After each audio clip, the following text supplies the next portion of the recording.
والصلاة والسلام على من لا نبي بعده أما بعد فأعوذ بالله من الشيطان الرجيم بسم الله الرحمن الرحيم فذكر إن نفعت الذكرى سيذكر من يخشى ويتجنبها الأشقى. تو آپ نصیحت فرمائیے، اگر نصیحت نفع دے، سمجھ آئے گا جو اللہ سے ڈرے گا اور محروم انسان اس سے دور رہے گا. سامعین، آج ہماری سورۃ الاعلیٰ کی آیت مبارکہ نمبر 11 تک کی تلاوت ترجمہ نشر نصیب ہوا. کل ہماری گفتگو چل رہی تھی وَيَسِّرُكَ لِلْيُسْرَىٰ کہ اے محبوب صلی اللہ علیہ وآلہ وسلم، ہم آپ کے لیے آسان زندگی کی آسانیاں پیدا فرما دیں گے. اور اس میں نے تفصیل سے عرض کیا کہ اللہ تعالیٰ نے دین کو کس انداز میں آسانی کے ساتھ اور آہستہ آہستہ ترتیب کے ساتھ، آسانی کے پہلو کے ساتھ اس کو جوڑا ہے. اس کے بعد فرمایا فذکر، اے محبوب صلی اللہ علیہ وآلہ وسلم، آپ لوگوں کو نصیحت فرمائیے. اب یہ فذکر جو ہے بات یہاں وضاحت و تفصیل کے لیے ہے، اور ذکر جو ہے یہ امر کا صیغہ ہے. اللہ کی طرف سے حکم دیا جا رہا ہے اپنے محبوب صلی اللہ علیہ وآلہ وسلم کو کہ اے حبیب پاک صلی اللہ علیہ وآلہ وسلم، آپ نصیحت فرمائیے. ان نفعت الذکریٰ، اگر نصیحت جو ہے وہ نفع دے، فائدہ دے.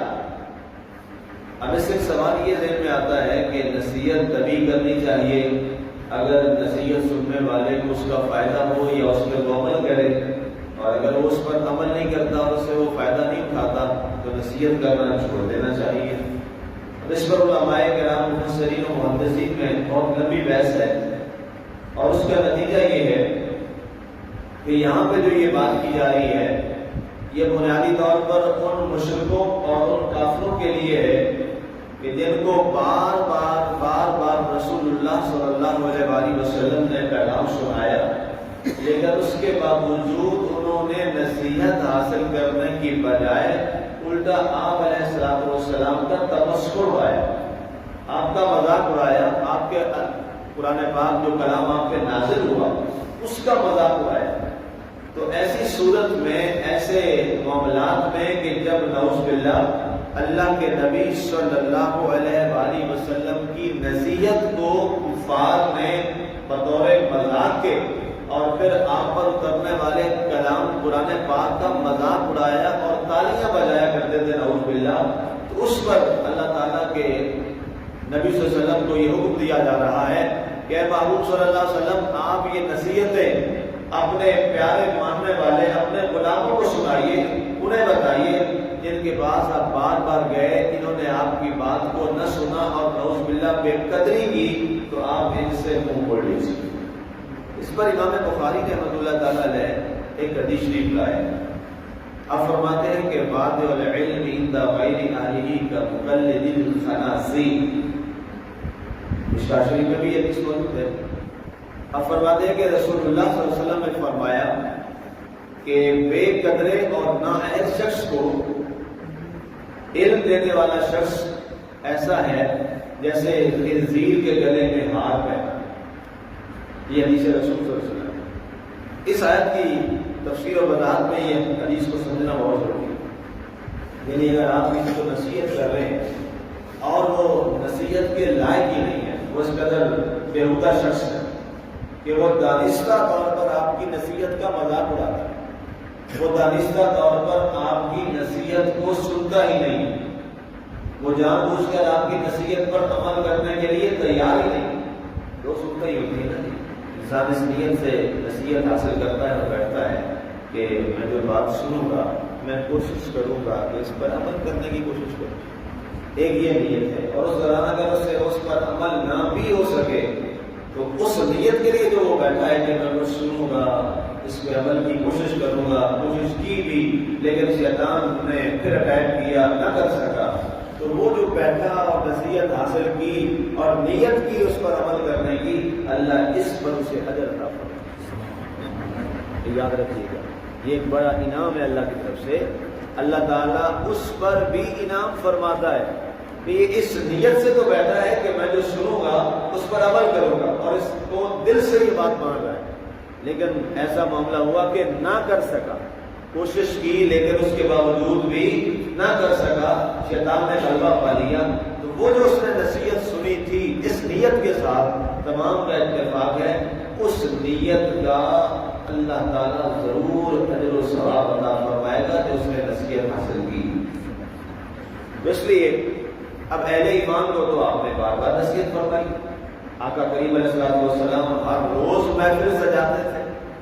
آپ ہر روز حلقہ بنا کر تشریف فرما ہوتے اور ہر روز آپ صحابہ کرام رضوان اللہ تعالی علیہم اجمعین کو آپ بار بار جو پندوں نصائح ہیں وہ فرمایا کرتے تھے.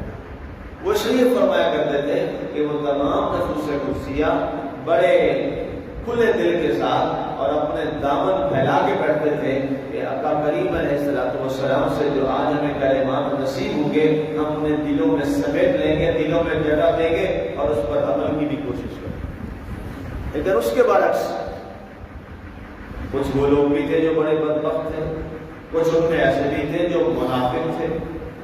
بیٹھتے تو تھے لیکن نیت نصیحت حاصل کرنے کی نہیں ہوتی تھی. اس میں سے کوئی نہ کوئی تو میں لگے رہتے کہ کہیں نہ کہیں سے کوئی ہمیں چیز کوئی نقص اور کمی ملے اور ہم اس کا مقابلہ کریں. ایسے بھی لوگ ہوتے ہیں سننے والوں میں. سارے لوگ خطاب تھوڑا سنتے ہیں ہدایت کے لیے. یہ بڑی واضح بات ہے. سارے لوگ ہدایت حاصل کرنے کے لیے نصیحت نہیں سنتے. کچھ اس نیت سے بیٹھتے ہیں کہ دیکھتے ہیں کہ یہاں کہیں سے یہ پھسلے اور ہم اس کا مقابلہ کریں اور پروپیگنڈا کریں. یہ کس کا طریقہ تھا؟ یہ عبداللہ بن ابی کا طریقہ تھا. یہ عبداللہ بن ابی جو رئیس المنافقین تھا، منافقوں کا سردار تھا، یہ اس کا طریقہ تھا. اور ظاہر ہے دور میں یہ طریقے چلے آ رہے ہیں. آج بھی اس کی ضروریت ہے، آج بھی شیطان کی ضروریت ہے، اولاد ہے، آج بھی منافقوں کی اولاد ہے، قیامت تک رہے گی. آج بھی کافر ہیں اور کافروں کی اولاد ہے اور قیامت تک رہے گی. اور آج بھی الحمدللہ اہل ایمان اور محبت سے سننے والے موجود ہیں اور قیامت تک رہیں گے. تو اس لیے فرمایا کہ اگر کسی شخص کو آپ کی نصیحت کا احترام اور لحاظ اور خیال نہیں اور اس کو احترام کی بجائے الٹا اس کا مذاق اور تمسخر آتا ہے تو اس شخص کو کبھی بھی نصیحت مت کیجیے جو آپ کے لفظوں کی قدر نہیں جانتا. اور اس پر میں حدیث آپ کو سنا دوں. جو شخص آپ کے الفاظ کی قدر نہیں جانتا اور قدر نہیں کر سکتا اس کے سامنے اپنے الفاظ بیان کر کے اپنے لفظوں کی تحقیر اور توہین مت کیجیے. آگے فرمایا گیا سیذکر من یخشی ویتجنبها الاشقی. اب ہے کیا فرمایا؟ سمجھے گا وہی جو اللہ تعالیٰ سے تقوی اور خشیت رکھتا ہے. کیا سمجھے؟ کتنا واضح اللہ نے یاد فرما دیا. فرمایا محبوب وسلم جب آپ بات فرماتے ہیں، آپ نصیحت فرماتے ہیں تو اس بات و نصیحت سے وہی کوئی بات سمجھے گا اور عمل کرے گا اور سمجھے کرنے کے بعد اس سے محبت کرے گا جس کے دل میں اللہ سے تقوی کی دولت موجود ہے.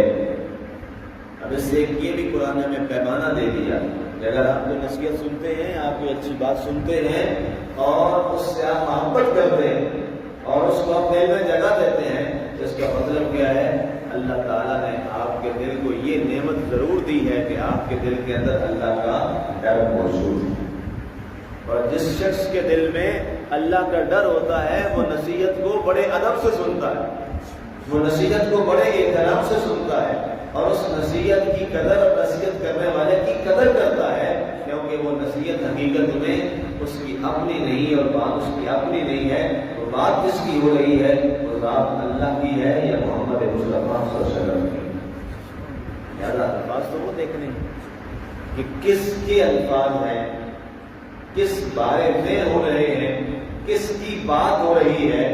جس شخص کی بات ہو رہی ہے، جس ذات کی بات ہو رہی ہے یا جس محبوب پر حق کی بات ہو رہی ہے وہ تو ظاہر ہے سب کا اللہ. جس رسول برحق اور عالم بنا علیہ السلام کی بات ہو رہی ہے وہ تو ساری کائنات کے رسول ہیں. اس لیے فرمایا جس کے دل میں ڈر اور تقویٰ ہوگا وہ ضرور سمجھ جائے گا, وہ ضرور نصیحت کو سنے گا, اور جو محروم انسان ہے وہ اس نصیحت سے دور ہو جائے گا. بہت سے لوگ ایسے ہوتے ہیں جو نصیحت سننے کے بعد بھی محروم رہتے ہیں. بعض ایسے لوگ ہوتے ہیں کہ ان کو ایک بار ایک جملہ ان کے کان میں پہنچا اور انہوں نے ساری زندگی اس پر عمل کی کوشش کرتے ہیں. اور کئی وہ تھے کلام نرم و نازک ان پہ بے اثر رہا, اچھی باتیں ان پہ بے اثر رہیں, سب کچھ سننے کے باوجود ان کا دل نہ بدلا, ان کا من نہ بدلا, تو وہ بڑے بدبخت لوگ ہیں. وہ اللہ ان سے ناراض ہے. انہیں اللہ سے توبہ کرنی چاہیے کہ اللہ تعالیٰ نے ان کے دلوں کو ایسا ٹیڑھا کر دیا ہے کہ بار بار نصیحت سننے کے بعد بھی ان کا دل نہیں بدلا. وہ بڑا مشہور شعر ہے کہ پھول کی پتی سے کٹ سکتا ہے ہیرے کا جگر.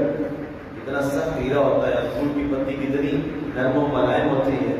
پھول کی پتی سے کٹ سکتا ہے ہیرے کا جگر, مرد ناداں پہ کلام نرم و نازک بے اثر. کہتے ہیں جو صاحب عقل ہوتے ہیں اور نادان نہیں ہوتے ان پر کلام اثر کرتا ہے, اور جو نادان ہوتے ہیں ان پر کلام اثر نہیں کرتا.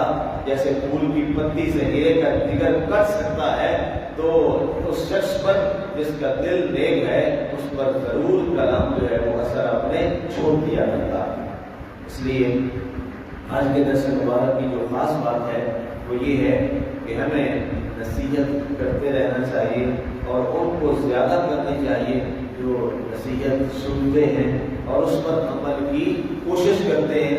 اور دوسرا پہلو یہ ہے کہ ہمیں اپنے دل کو پاک اور صاف کر کے نصیحت حاصل کرنی چاہیے, اس لیے کہ جس کے پاس یہ دولت ہے اللہ اسے دل کا تقویٰ نصیب کرواتا ہے, اور نصیحت سے دور وہی بھاگتا ہے اور محروم اس سے وہی رہتا ہے جس کا دل ٹیڑھا ہے اور وہ اس سے دور بھاگتا ہے. اللہ تعالیٰ ہمیں ان محروم لوگوں سے محفوظ فرمائے. اللہ ہمیں اس محرومی سے محفوظ رکھے اور بلکہ ہمیں نصیحت حاصل کرنے والوں اور نصیحت سننے والوں کی صف میں شامل فرمائے, تاکہ اس کے صدقے میں ہمیں اللہ تعالیٰ کا تقویٰ نصیب فرما دے. آمین.